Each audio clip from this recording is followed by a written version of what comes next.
29 forecast.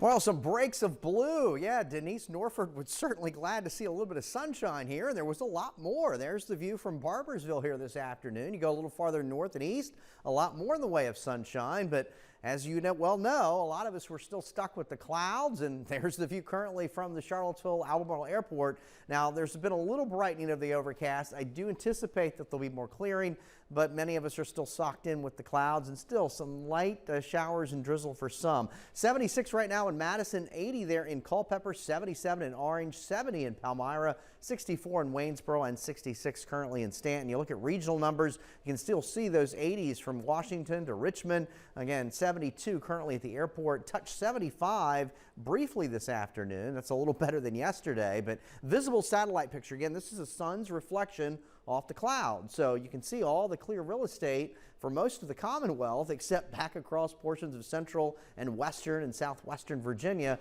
where the clouds just hung tough throughout much of the day, along with a little persistent batch of showers. Now, since 4 o'clock, the aerial coverage of this has greatly diminished, and again, there still may be a few light little sprinkles or showers out there, but it is still diminishing, and the clouds that are still out there should continue to thin out. So we'll have continued gradual clearing here for the overnight, and temperatures generally by morning in the mid to upper 50s. Because of the damp ground, there will be some fog to develop into early Wednesday morning.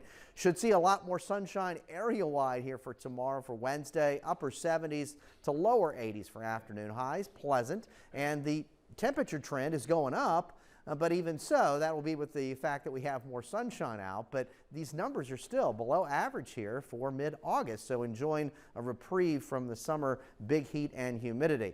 As far as the satellite radar combination, we do have a front that's stalled farther to our south. Overall, in the atmosphere higher up, we have this big trough or dip in the jet stream.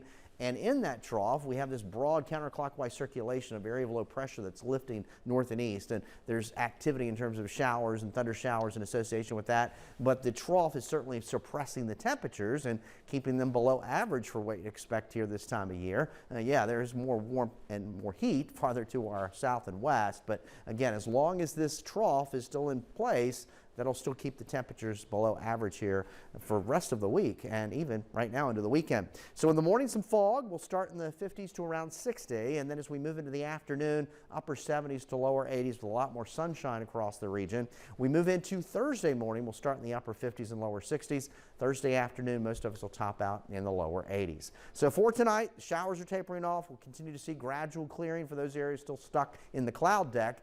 55 to around 60 for the overnight low, and again, some fog. There's a look at the Michael and Son 7-day forecast. Some brighter and drier days ahead, taking us through the mid and late week. Temperatures generally in the lower 80s. Right now, some showers and thunderstorms do make a return for this weekend. Not a washout at this point, but daily opportunities that'll take us into early next week. All right, Eric, thank you. Thank you so much.